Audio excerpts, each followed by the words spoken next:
décrire Nicolas en quelques mots? Nicolas, c'est pour moi la plus belle voix du rock. C'est un timbre, c'est une fréquence, c'est une inspiration, c'est une folie.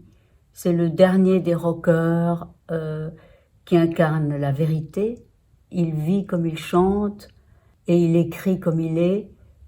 C'est ça qui est... c'est 24 fois par seconde la vérité. Toi qui as été une chanteuse caméléon depuis toujours, est-ce que c'est Nicolas qui a su le mieux révéler la couleur naturelle d'Ariel Dombal? Oui, peut-être, enfin naturel. Je ne sais pas vraiment ce que le mot veut dire. On est des êtres civilisés. Par contre, en effet, moi, ma civilisation passe par d'abord 3 langues, l'anglais, l'espagnol, le français. J'ai appris le français en troisième langue. Et, et, et je m'incarne différemment dans mes 3 cultures. Alors je dirais que le parcours musical, c'est très éclectique, c'est des parents grands mélomanes, c'est-à-dire toute une base classique très présente, et puis le conservatoire de musique, le bel canto, les airs sacrés, et puis ensuite les premiers albums qui sont tous des sortes de singularités. Voilà, j'ai commencé quand même par mettre des airs sacrés façon électro, enfin voilà. Et puis grand succès populaire, donc ça m'a donné aussi des ailes d'aller vers la grande liberté et surtout pas l'enfermement. Et donc il y a eu cette première collaboration avec Philippe Catherine, et puis qui a donné Glamour à mort, et puis cette deuxième collaboration d'un album écrit pour moi de Nicolas. Et, euh, et je dois dire qu'en tout cas, il a révélé quelque chose de chez moi de très essentiel et de très, comment dire, de très en phase avec une intériorité. Voilà. Et un plaisir et du goût. Et donc, et une liberté et une audace. Tout ça. Il te prend aussi d'une certaine manière, dans la manière qu'il a d'écrire pour vous deux, mais aussi pour toi, comme une sorte de muse, une héroïne romanesque. Est-ce que ça, c'est agréable de se retrouver dans cette position-là? Pour moi, c'est une position qui, qui probablement est la meilleure des positions, c'est-à-dire, sans reprendre les thèses de René Girard, mais vérité romantique, mensonge romanesque. Je crois que lui-même ne dira pas ça de moi, la muse, etc. Parce que ça passera par des arcanes plus complexes. Mais moi, je me sens assez comme ça et ça me fait très plaisir. Être comme une impératrice, une reine d'empire dans ces disques, c'est un rôle qui te va comme un gant de satin. Alors je dirais le gant de satin, si c'est celui de Gilda ou de Shanghai Jester, ça me plairait beaucoup. Euh, En fait, déjà dans le film que nous avons fait en commun et qu'il a écrit avec Florian Bernas et moi, Alien Crystal Palace, et Jacques Fieschi, il y avait cette idée d'impératrice. L'impératrice dont le pouvoir est immortel. Donc ça me plaît, ça me plaît. L'idée de l'immortalité, c'est quand même ce qu'on peut rêver de plus beau. Et ce disque évoque aussi souvent un monde englouti, subaquatique. Est-ce que c'est le lieu idéal de l'évasion, Je selon toi? pense, oui, je pense que c'est tout de même un lieu où nous nous retrouvons. C'est-à-dire cette idée qui était déjà là dans la rivière Atlantique, puis dans Alien Crystal Palace, où il s'agissait aussi d'un sous-marin, où le Deus Machina opérait. Il y a cette idée de cathédrale engloutie, euh, moi je suis quelqu'un de foncièrement aquatique, donc et j'aime beaucoup toute la mythologie des Aphrodites, des Néréides, des sirènes, du voyage d'Ulysse, du mouvement de l'eau, de l'océan, des courants. Donc c'est une métaphore, moi, qui me convient. La tempête. Oui. Comment est-ce qu'il l'a présenté, ce projet au départ? C'est quelque chose que vous avez travaillé ensemble, l'idée générale? Non, non. Ou bien est-ce qu'il est arrivé avec une sorte de scénario comme ça? Il est en fait arrivé, ça fait déjà 3 ans. Mais ce qui est incroyable, c'est que Nicolas, qui est un peu démiurge, comme un peu devin aussi, a écrit des choses pour moi, même avant de me connaître. Et après, elles se sont cristallisées au moment de me connaître, dit-il.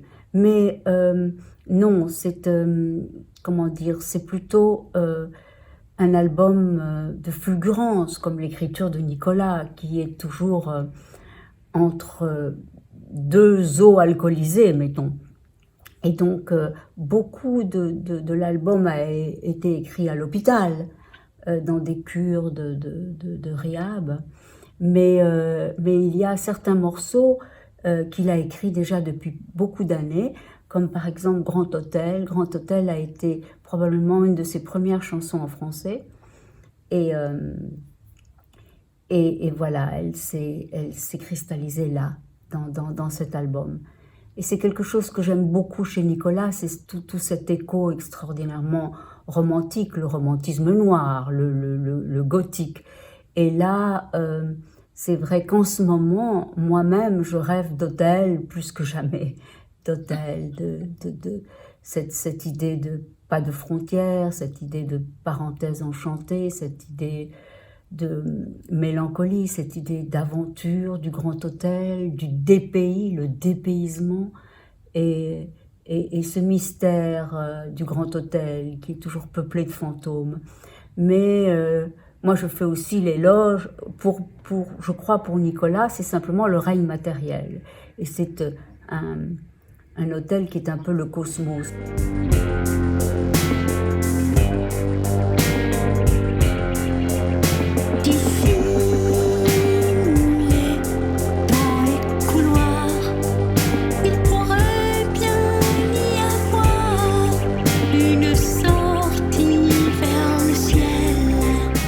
Mais pour moi, c'est un petit peu cette idée de toute cette littérature aussi dans les sanatoriums, dans les grands hôtels, dans ces endroits clos et mystérieux. C'est Musil, c'est les grands hôtels viennois de Stefan Zweig, c'est le romantisme de Thomas Bernhard qui écrivait dans les cafés ou les hôtels. C'est No Man's Land.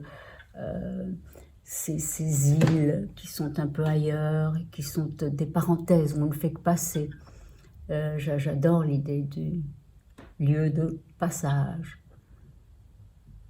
Est-ce que donc tout à l'heure, tu disais que qu'il avait écrit des chansons en pensant à toi avant même de te rencontrer. En fait, vous vous êtes rencontrés comment? C'est lui qui a initié cette démarche? Non, on s'est rencontrés au Cirque d'Hiver, dans un concert qui était donné pour ces chanteuses, danseuses burlesques de striptease, dont Amalric avait fait le film. Les danseuses burlesques. Notamment toute la veine de pin-up girl, voilà, et c'était au Cirque d'Hiver, et lui il était avec son groupe Pony Hawks, et moi il m'accompagnait, et moi je chantais Moon River, voilà où on s'est connus. Là sur ce disque, on pourrait penser que c'est un disque de duo. En fait, vos voix elles sont presque fusionnées, elles sont entremêlées, c'est plus une fusion qu'un duo. Peut-être.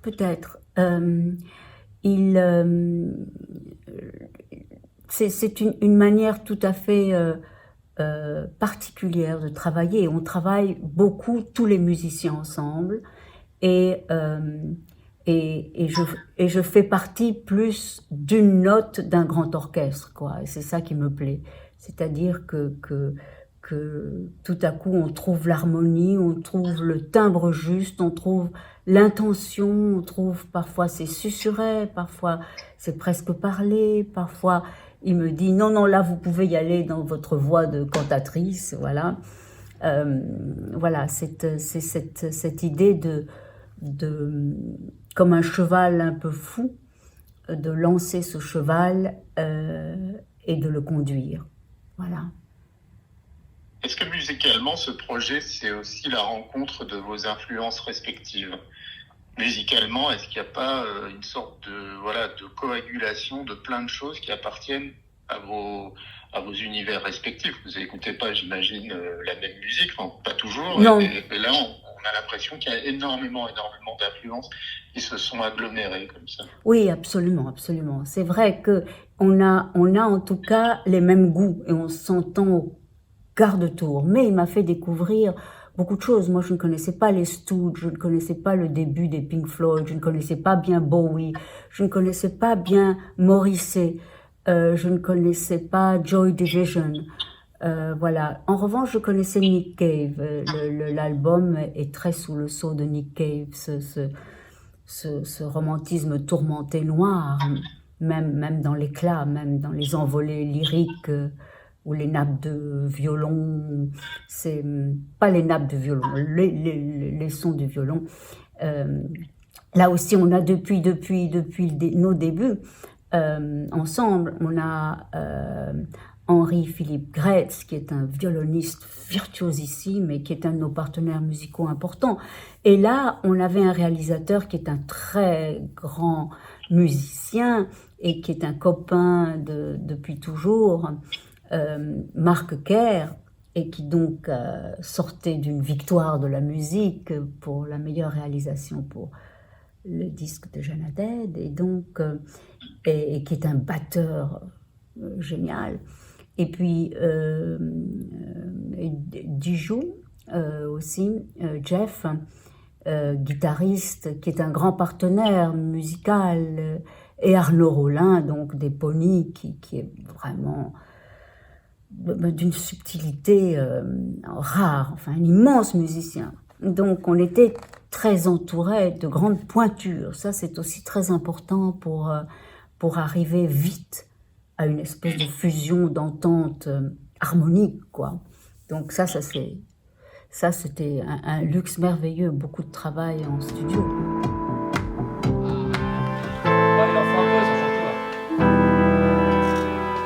Super. On en fait une comme ça?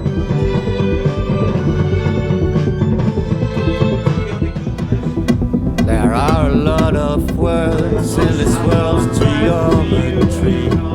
Tu parlais de Nick Cave et du romantisme noir, mais ce disque-là, c'est avant tout un grand disque romantique, noir ou pas noir, mais en tout cas, oui. il y a beaucoup de romantisme dans ce disque. C'est vrai, c'est vrai. C'est toujours dans les excès, dans la, comment dire, oui, dans ce qu'on aime tous les deux en littérature. Le premier livre qu'il m'a donné, c'est Gérard de Nerval, un livre sur Gérard de Nerval. On aime la même poésie, on aime Rimbaud, on adore Baudelaire, on aime Kleist, on aime Novalis, on aime les grands romantiques, aussi bien en peinture, voilà. Et lui, il aime aussi en musique, il aime bien Chopin, il aime bien Brahms, et qu'il connaît en classique. Et puis, oui, parce que c'est tout de même un disque des conjugaisons d'idéalité et de, voilà, où on brasse de grands thèmes romantiques. C'est votre troisième projet ensemble. Il y a eu cet album qu'il avait fait pour toi précédemment. Il y a eu le film. Là, il y a cet album-là qui est votre album à tous les deux. Est-ce qu'il y a un lien invisible ou visible entre ces trois projets? Oui, oui, bien sûr qu'il y a un lien. Il y a un lien d'inspiration, c'est-à-dire que cet antagonisme, ce côté, on dit toujours qu'on est vraiment, bon, toujours Nicolas, ça l'énerve immensément, la Belle et la Bête, enfin, il préfère qu'on soit Laurel et Hardy, quelque chose comme ça, mais enfin, ou Bonnie and Clyde, mais on dit toujours des sortes de couples comme ça. Et c'est vrai que bizarrement, c'est cette altérité qui crée l'invention, qui nous fait sortir des lieux communs, qui nous empêche de s'installer dans des personnages ou dans des postures fake. Il y a une espèce de vérité, une espèce de jaillissement, une espèce d'impératif. Et puis avec Nicolas, les choses sont toujours dans la fulgurance, parce que lui-même est un être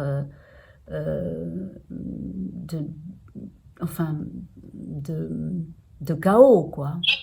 Alors il y a cette chanson We Bleed for the Ocean, à laquelle tu as relié un challenge écolo en partenariat avec la Fondation Nicolas Hulot. Est-ce que tu peux nous en parler? J'ai passé ma vie à sauver des animaux et à être proche du règne animal et végétal aussi. Ma grand-mère connaissait très très bien la nature et donc elle m'a appris à l'observer vraiment, donc, et à l'aimer. Et ce sentiment cosmique de grande appartenance à la planète est quelque chose que je ressens, que je vis totalement.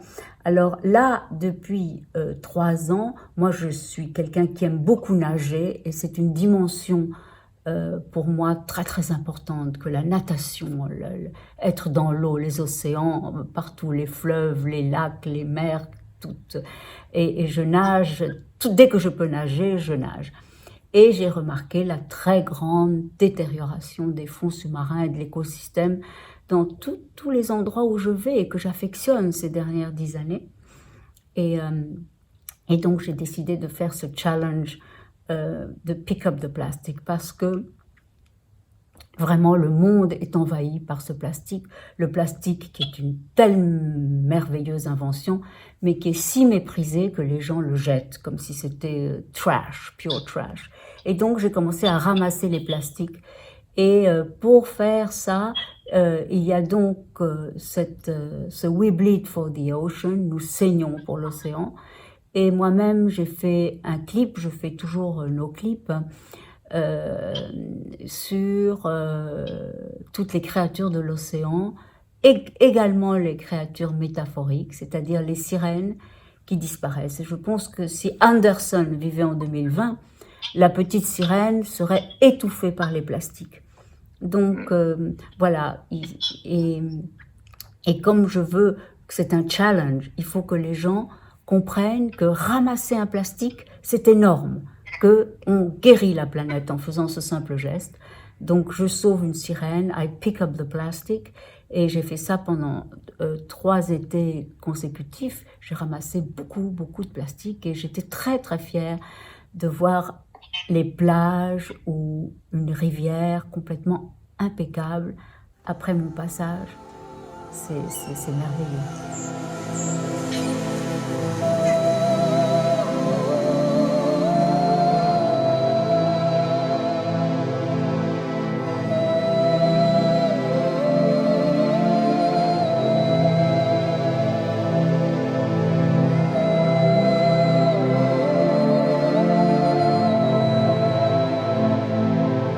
We bleed, yes we bleed for the ocean. We could hear the silence call, all the stars and the skies and the sun. These days we can hear nothing no more.